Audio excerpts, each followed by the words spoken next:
Last time on Masterchef Canada, back to win. A challenge without meat confounded the bear. It's obviously outside of my comfort zone. And the cook, also known as Barry, had to say his final goodbye. It's been a privilege and an honor. Thank you. Tonight, Get out of my way! the top 8 press their luck in a battle of wits. Flopé. Correct. That leads to an epic test of their skills. It's hot in this kitchen. I am sweating. Who will rise to the head of the class? It is so good.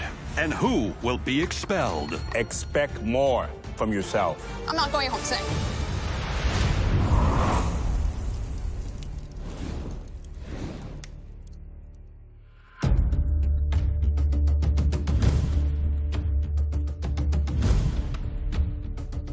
Oh my gosh. Hello.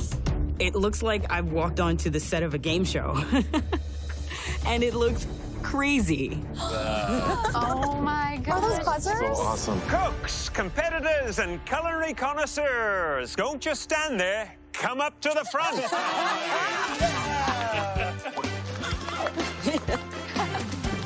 I love game shows. I watch them all the time on TV, but like, I've never been on a game show, so who knows? Congratulations. You're the lucky 8 who get the chance to play our very first game of Kitchenery, I love game shows. I always wanted to be on one, so this is it. where we provide a culinary definition and you give us the correct culinary word. Oh no. That's right. Your first challenge of the night is not about your palate. It's a test of your brain. Oh man.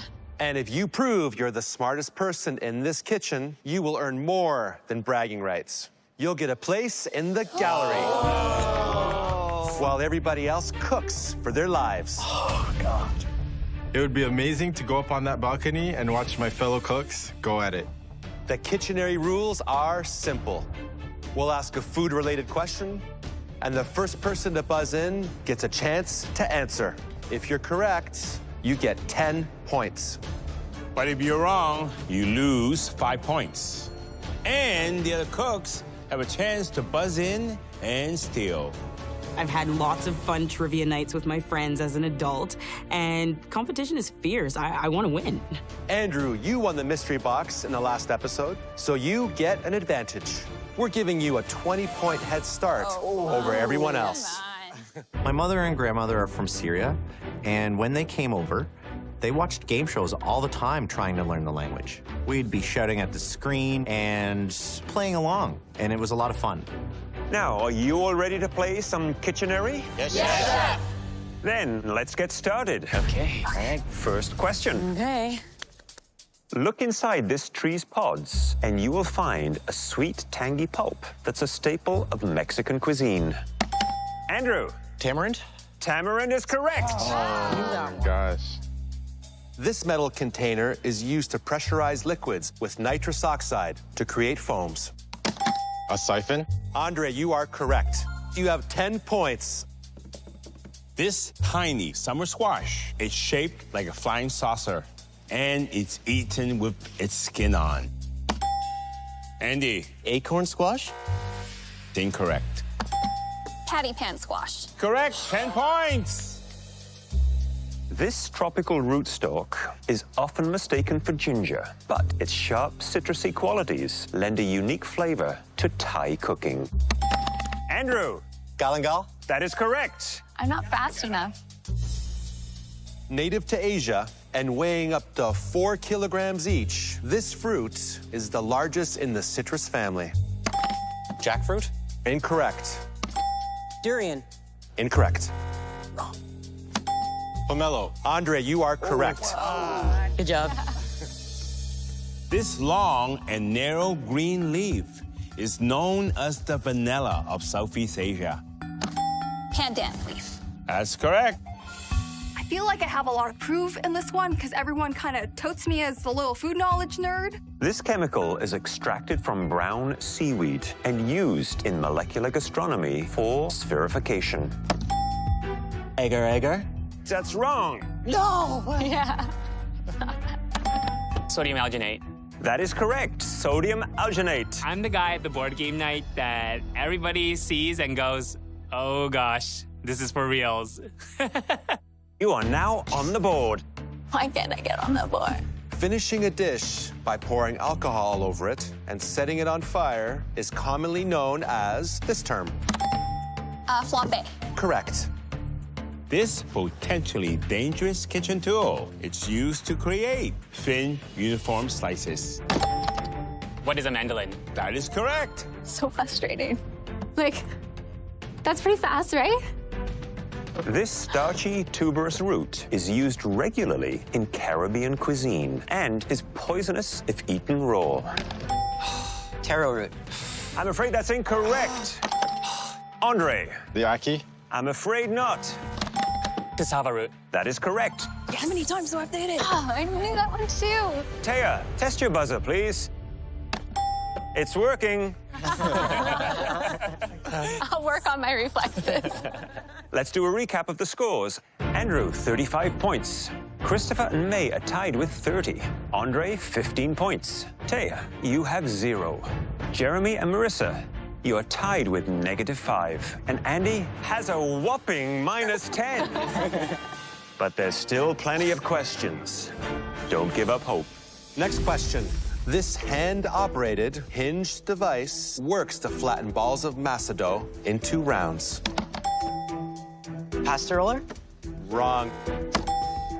Tortilla press? That is correct. There we go. A French method for baking food in a folded parchment paper pouch. En papillote. Correct. Coriander, ginger, nigella. Fenugreek and chili peppers are among the spices commonly found in this Ethiopian blend. Oh. Curry? Incorrect. Oh, I knew that. The answer that we were looking for is berberé. Did not know that. Did not know. Idea. This is the process of combining 2 liquids that have a natural tendency to separate. An emulsion? That is correct, Andy. This type of sauce is made by caramelizing sugar and then deglazing the pan with vinegar. Gastrique. That is correct. I'm coming. All right. Andrew is still in the lead, barely, with 35 points. Hot on his heels is Christopher and May, both with 30 points each. Andy, 20 points. Andre, you have 15 points. Jeremy, you have 0. Taya and Marissa are tied with -5 points. Honestly, this competition is fierce, and I need to knock it out of the park. Next question. A cooking technique where meat is periodically coated with its own juices, fat, or other marinades to keep it moist. Basting. Well done, 10 points. Here we go. Momentum is changing. I'm taking this. A culinary word for roasted domestic pigeon. Marissa. Squab? That is correct. This Italian salad, it's made with onions, tomatoes, and pieces of soaked stale bread. Marissa. Panzanella. Correct. In order to preserve their bright color, this technique cooks green vegetables in salted boiling water and then shocks them in ice water. Oh, whoa. Marissa, what's your answer? Blanching. Correct for 10 points. Look at that, it's me again. I'm out of the hole, making my little comeback. Next question. If you top a dish with breadcrumbs and cheese and brown it under the broiler, what 2-word phrase can you attach to the name of your dish? Al forno. That is wrong, Marissa. Au gratin. Au gratin. Yes, Christopher, that is right. A Filipino dish made by stewing meat or vegetables in vinegar, garlic, and soy sauce. I finally get to the buzzer, and it's a Filipino food question. I will be disowned if I get this question wrong. Adobo. Well done, 10 points. Yes. Next question. This flaming Greek cheese dish is doused in ouzo before being set on fire. Andy. Saganaki. Oh. Andy, that is correct. Saganaki for 10 points. It's time to check on the scores. Andy, Christopher, you're in the lead with 40 points. Andrew, close behind with 35 points. May, 30 points. Marissa, 20 points. Andre, 15 points. Jeremy, 10. And Taya, -5 points. And now for the final round. Oh, I'm going for the immunity hard. I'm super competitive. I don't like to lose. I want this. I'm going for this win. Hopefully, I get up on that balcony because I haven't spent a single moment up there yet. I was brought up on game shows, so I'm ready to win this. Here's the next question.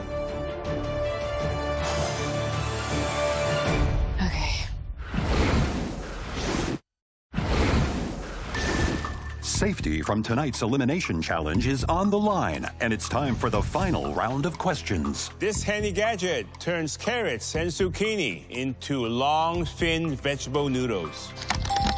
Andrew.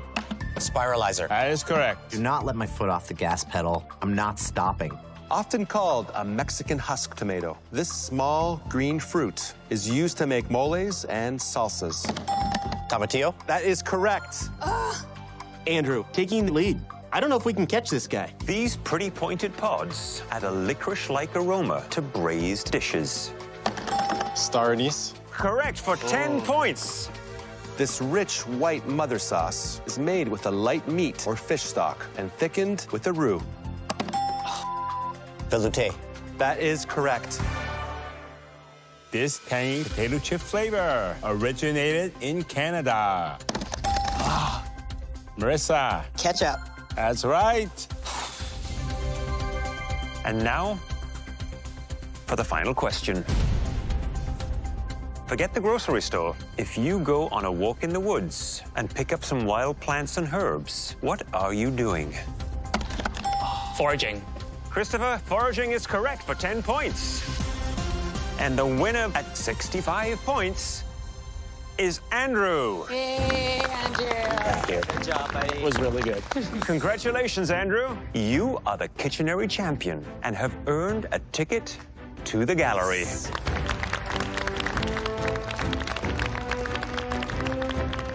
I think I deserve to be up on that balcony, without a doubt. My grandmother would be proud. To find out what you'll be cooking in your next challenge, direct your attention back to the giant screen.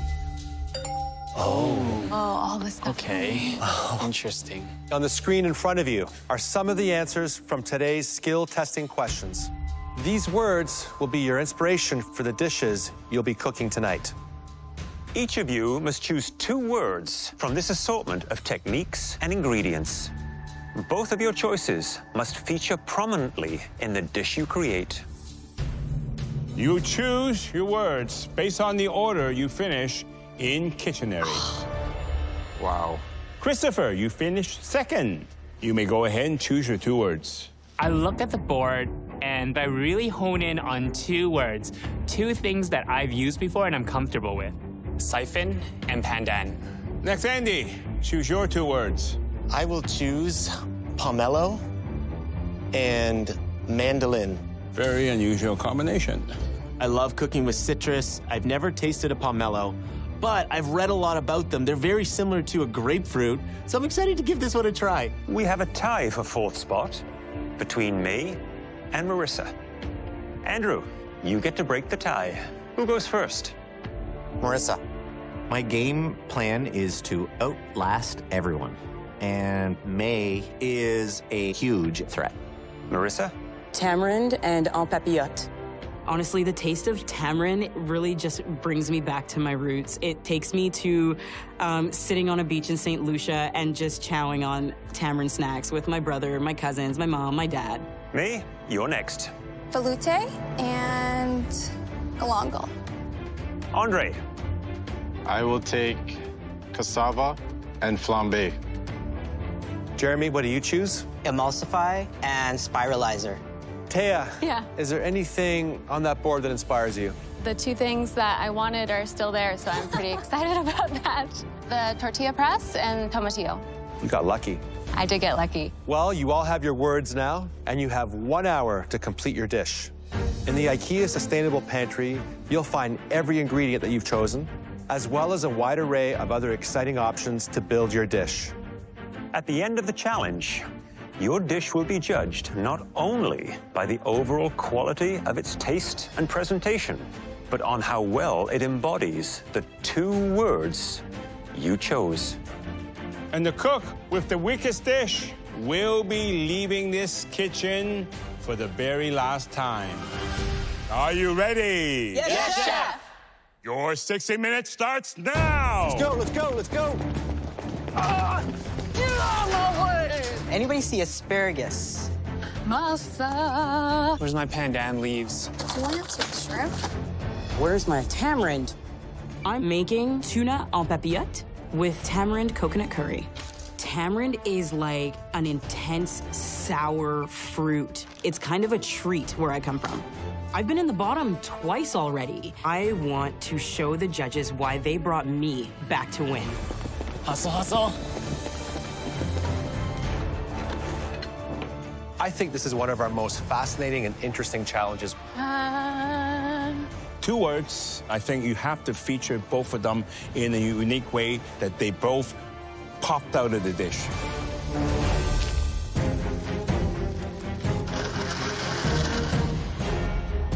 I got tomatillos and tortilla press. A tomatilla is like a tomato, but it's more sour. I am going to be making a deconstructed tostada, so it's almost like a tostada flipped upside down. I just love these Mexican flavors. I grew up with them. My family always ate Latin American food. Using my tortilla press to make tortillas. Then I add my halibut and my tomatillos I'm roasting down so I can make a beautiful green sauce. All the flavors are there.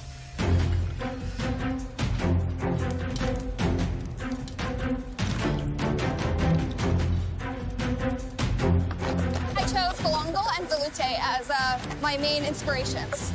I'm going to be making a seafood and galangal bun bao. And bun bao is a steamed Vietnamese rice cake. Galangal is often compared to ginger, but it doesn't have that much flavor. I'm using galangal in my seafood stock, my fish and shrimp marinade, and in my bun bao. When I cook Vietnamese food, I'm thinking about my mom, because she's the one that cooked us all of our Vietnamese home dishes growing up. I'm not going home tonight. I am making dessert, which is way outside my comfort zone. So I chose the pomelo and the mandolin. I feel good about the pomelo. It's kind of like grapefruit, a little bit like an orange. The pomelo is going to be the base flavor for everything, and the mandolin is going to be used for a lot of the garnishing. I'm doing a pomelo pop, so pomelo curd, going to do a coconut crumb on top. We are going fast and hard on this one, but we are baking. You know, I can't believe it. Andy is going for dessert one more time. I personally think there's a little bit of a feud between he and Christopher. If it's going to be the battle of dessert, Christopher is going to give Andy a run for his money. I chose pandan and siphon. I took pandan because it's a childhood comfort flavor of mine. Pandan is a really subtle flavor. It's a little bit grassy, a little bit herbal, but it's got this very rich, creamy, robust flavor. Today, I'm doing a bit of a tropical dessert. It's gonna be a plated dessert. I'm making a pandan forest with pandan espuma. Espuma is a foamed, warm component. And I'm also gonna be doing a pandan micro sponge with the siphon. When Andrew won with a dessert last week, I really wanted to bring my dessert game this week. It is something a little bit different, and I hope the judges will be impressed.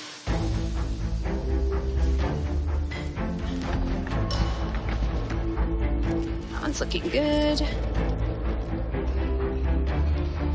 Jeremy. Hi, Chef. How you doing? I'm doing good. I'm getting most of my prep done. I got emulsification and spiralizer. I'm making seared cod. I've been wanting to work with the spiralizer so I could pull off this technique for you guys. Yeah. So essentially, I'm forming a potato tube. Yes. Out of spiralized potato. Yes. And then what else did you My other make? one is emulsify. Emulsification is combining 2 ingredients that Yes, Chef. naturally don't come together, like water and oil. I'm gonna do a calamansi beurre blanc. You gotta be very careful because often when you do a beurre blanc, if it separates, Yep. man, you are done. It won't split. Thank you, Chef.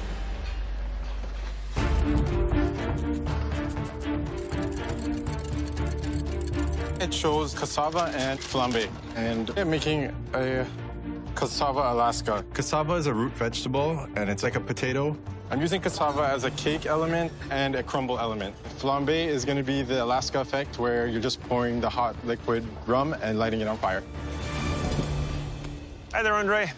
Hi, Chef. Tell me, how are you going to incorporate cassava into your final dish? I'm doing a cassava cake for my Alaska. You're turning it into a cake? Yes. I used grated cassava, and I combine it with condensed milk, eggs, and sugar. That's ingenious, I must say. Thank you, Chef. Taking a huge risk. This is my first time baking in this kitchen, so hopefully it works out. I love the fact that you are going for broke. This is a lot of components, and I just got to make sure it's right. Good luck with it.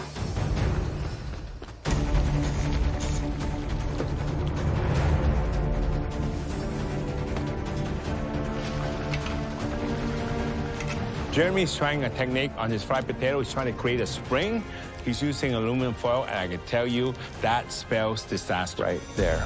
I pull my potato spiral out of the fryer, and the whole thing is just breaking into pieces. It is sticking to this foil. It will not come loose no matter what I try.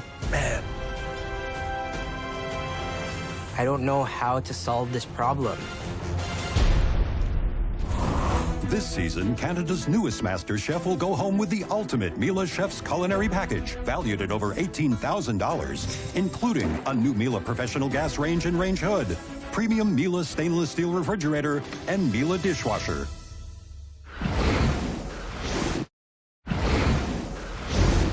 The cooks race to complete a Masterchef Canada dish inspired by 2 words from the Kitchenery game board.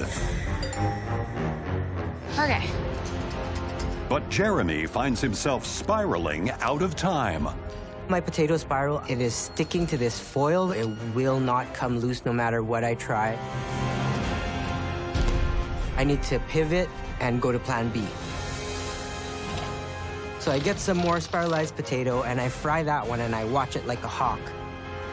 I have a lot of things to do, and I wasted way too much time on this potato. 20 minutes, only 20 minutes to go.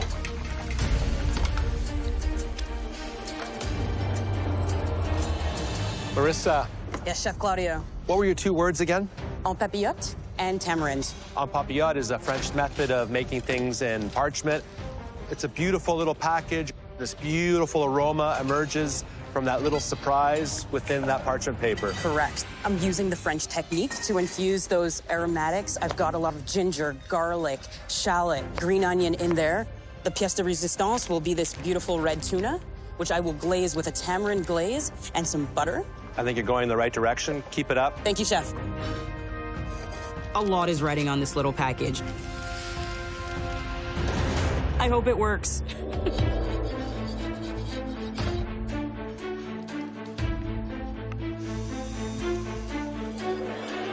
The velouté is the most important component of my dish because the flavor definitely has to show through. A velouté is fish stock that is thickened with a blonde roux, which is just flour and butter cooked down. And I'm just worried about getting the proper consistency right. If I mess up the sauce, that may send me home. Ooh, I taste that galangal.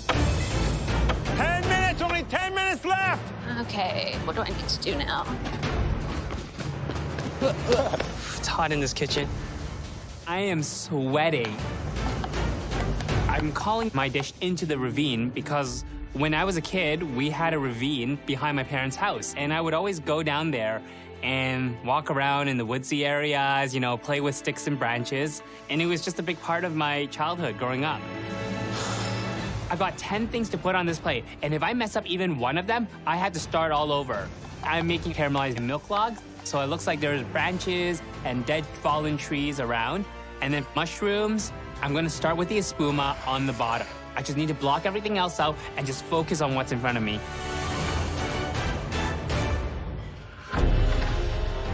What do I need to do now? I take my en papillote out of the oven. What's in this pocket has to be perfectly cooked. It's ready to go. I hope, fingers are crossed. I'm gonna cut into it and see what I've got. Look what she's doing right now. She's cutting into the parchment paper. In previous challenges, the judges' feedback that they've given me was that they wanted to see a nice composed dish. I know I'm breaking with tradition, but I just want to give them a nice plate. I can tell you I'm crying right now because I see all that aroma, that flavor leaking out of that bag. It's like opening Christmas present. I want it open in front of me. Marissa has ruined my Christmas. Andre has not been known for his desserts. He's bitten off maybe a little more than he can chew, and he is sweating bullets back there. If this pulls off, it would be a magnificent dish. Baked Alaska, I love baked Alaska. I grabbed my ganache for my Alaska, and I realized it's still not as hard as I want it to be. Oh, my ganache is not setting. It's a mess. I gotta improvise. I'm thinking that this is the one element that could send me home. Oh, God. It's a war of words as the cooks race to complete dishes based on 2 culinary terms. I grabbed my ganache, and I realized it's still not as hard as I want it to be. So I have to just improvise and scoop it out with a spoon and just make sure that it looks clean. You got 5 minutes to let your words speak to us on a plate. Oh. I'm working on my beurre blanc. And then I realize it's split. Look, look, look. Jeremy has to redo his sauce. I warned him that sauce would split last time. So I start again. I don't think I'm gonna have time. There's only 1 minute and 15 seconds left. He's gonna have to fix that pretty quick. 1 minute! If I don't get this beurre blanc on the plate, I'm missing emulsification, one of my 2 words.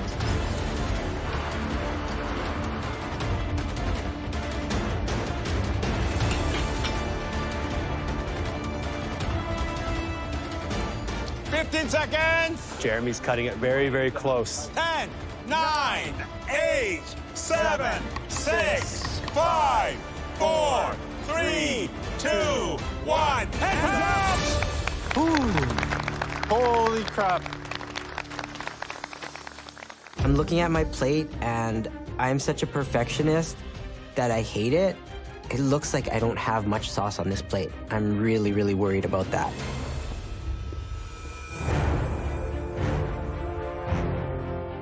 Andy, please bring up your dish. I chose pomelo and mandolin. Call it a pomelo pop. You've got pomelo caviar, fresh pomelo. In the meringue, I also incorporated some of the pomelo zest, and then the citrus of the actual curd should pop with a lot of flavor. Exactly. I love the little presentation you've done. It's very elegant, it's colorful, it's intriguing. So let's give this a good taste.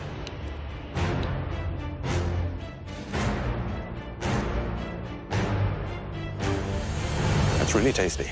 Thank you, Chef. The creaminess of that curd is really, really delightful. Thank you so much, Chef. I almost wonder whether this dish misses one element like a cookie, a wafer, something that's got a crunchy thing to it.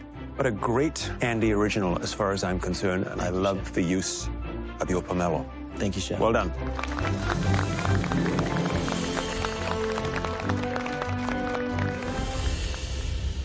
Jeremy, please bring up your dish for tasting. I chose emulsify and spiralizer. It's a pan-seared cod with potato 2 ways and a calamansi beurre blanc. Jeremy, look at the sauce. I'm not seeing the emulsification here. Are you seeing it? It was underneath the fish, and the green onion oil is just mixed into it now.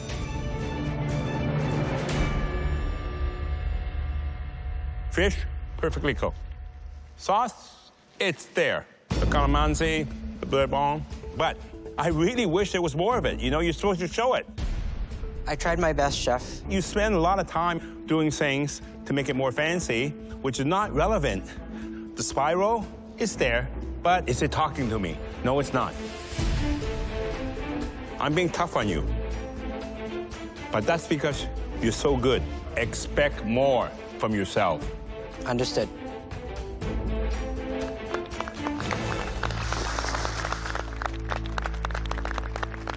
Andre, please bring your dish to the front. I have a little bit of fear in the back of my mind that the ganache is not set. This is a cassava Alaska. So it has cassava cake, a cassava crumble with almonds, white chocolate ganache, and peach mango filling, topped with a ube Swiss meringue. So you chose cassava and flambe. Yes, chef. Nice, clean presentation. A lovely little toasting of that meringue. Look at that, beautiful. The next moment is cutting into this Alaska. What I'm hoping to see is the sponge, your fruit, your peaches and mango, the white chocolate ganache. Andre, is that what I'm going to see? Yes, chef. I'm going to hold you to that.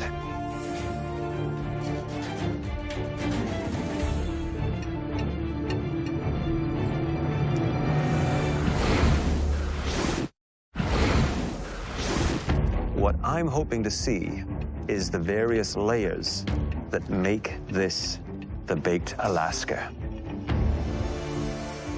Look at that. Beautiful. And it's still holding up. That's amazing. The ultimate test is in the taste.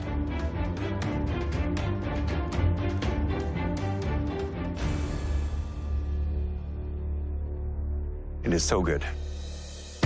That cassava cake with the crumb, it is textural, it is crumbly. It adds a real nutty base and a great foundation to the Alaska. The meringue is so decadent and creamy and light. And then that wonderful little pop of freshness from that fruit. Really gorgeous.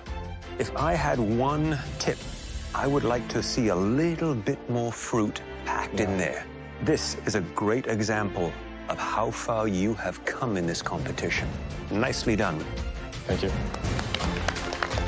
I'm extremely proud that I did that today. Like, what the heck? Andre did a dessert. It's crazy.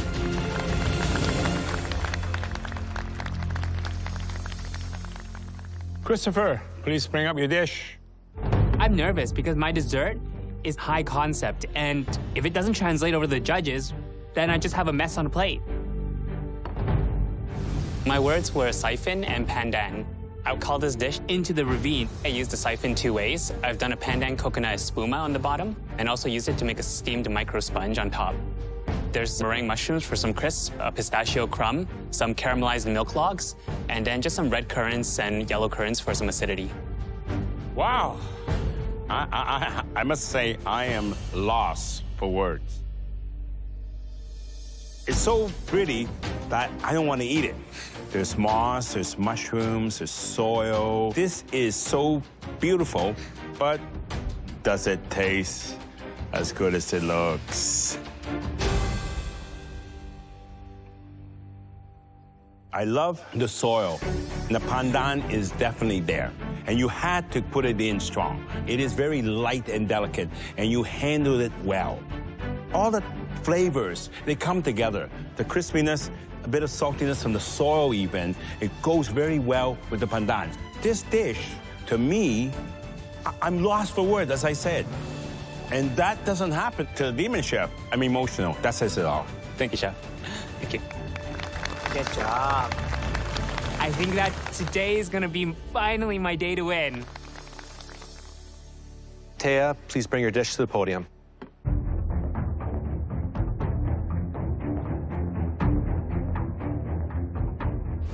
I chose the tortilla press and the tomatillos, and my dish is a toma tostada inversion. Well, I have to tell you, you really captured the essence of modern Mexican cuisine so beautifully. I'm curious to see what it tastes like, though. Fingers crossed.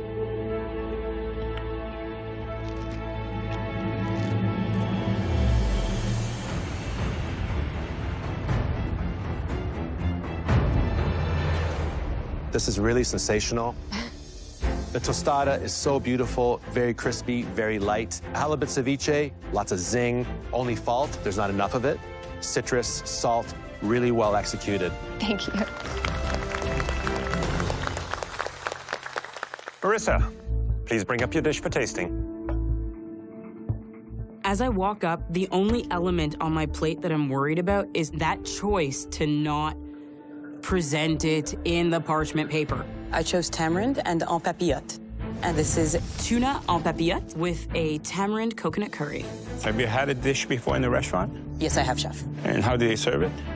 Usually it's brought out tableside and the server opens the parchment paper for you. My focus was to use the technique properly, to properly steam my fish and my vegetables. I'm not here for trickery or any bells and whistles. The show is not just a show. It's to keep the aroma. And it's sort of like Christmas. I always like to see that parchment paper cut open and steam and the bouquet coming out. And I'm missing that. And I hope the taste prove me different. Let's see.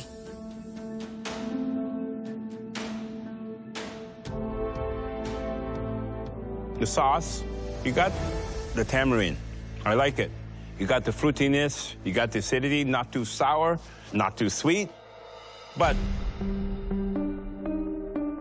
on a fish of this size, on tuna, this thickness, the sauce is not giving it enough coverage. Okay. Overall, it's a good dish. I don't know if that's good enough for this competition. Please go back to station. Jeez. May, you're up.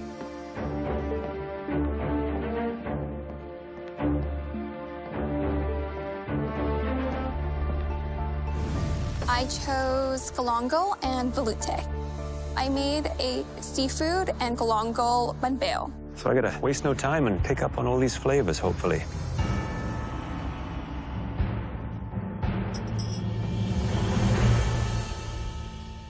You know how to cook shrimp. It's been cooked with a great deal of care, passion, and intelligence, smarts. Boy, oh boy, the umami level in your velouté is amazing. And the shrimp are so beautiful and sweet. And the galangal, it just sings. It's a great dish. Well done.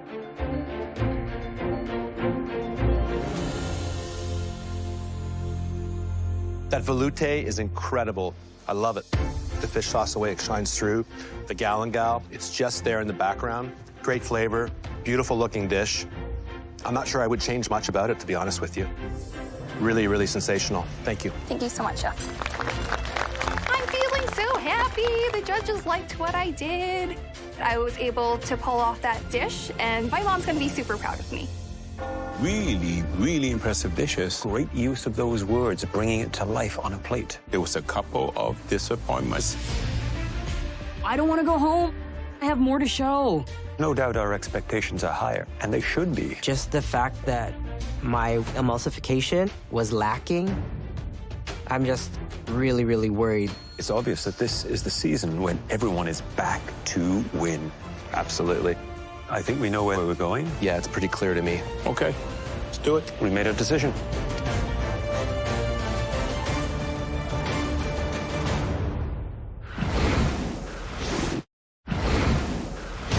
We've discussed your dishes, and one thing is crystal clear. This competition is a heavyweight battle like nothing we've ever seen in this kitchen. Please come to the front, Christopher and May.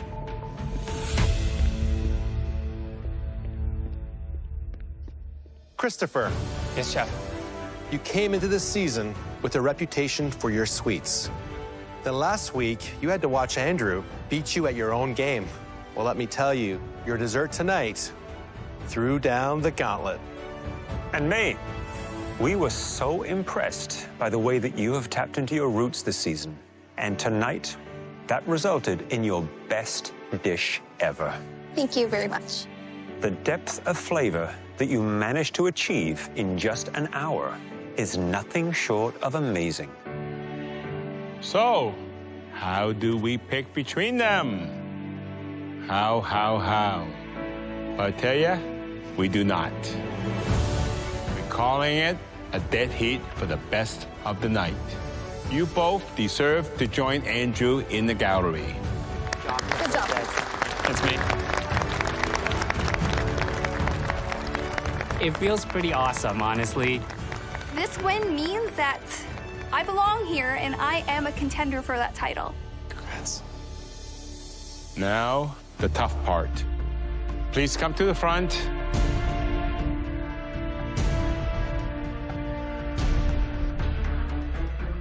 Marissa.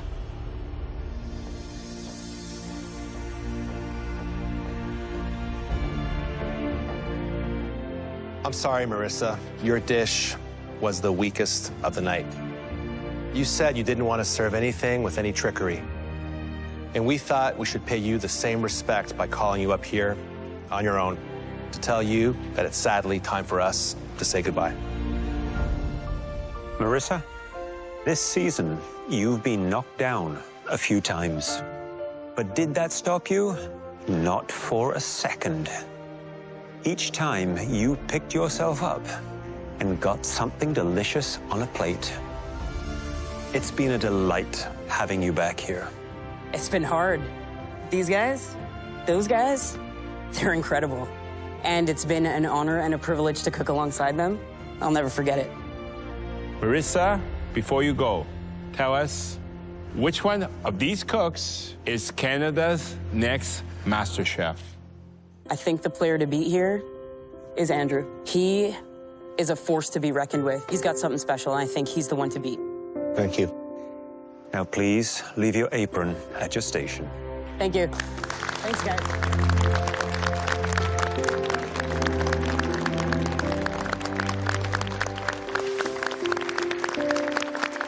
You guys. You're amazing, Marissa. Coming on this show one time was a huge accomplishment. Absolutely delicious. Coming on a second time, just making it here. Just making it back, getting called back. To win? Who'd have thunk it? I've treated every day like a new day, and every day like a new opportunity. An opportunity to learn, an opportunity to grow. Well, it tastes a lot better than it looks. And top 8 is not too shabby. Flavors are very good. I can't say that I have any regrets. All right, let's go, let's go. Queer female cooks of color. How many of these have you seen on TV? Not too many. Great challenge. Good job, guys. I'm happy and so proud to have represented all of my communities so very well.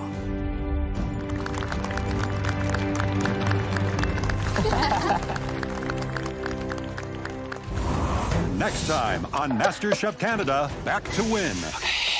Shaking. With only 7 cooks left, the competition is getting fiercer. I am trying to make sure that I don't burn everything. The challenges are getting tougher. Stop! Stop the cook! This is insane. And the ingredients are getting stranger. What on earth am I gonna do with this?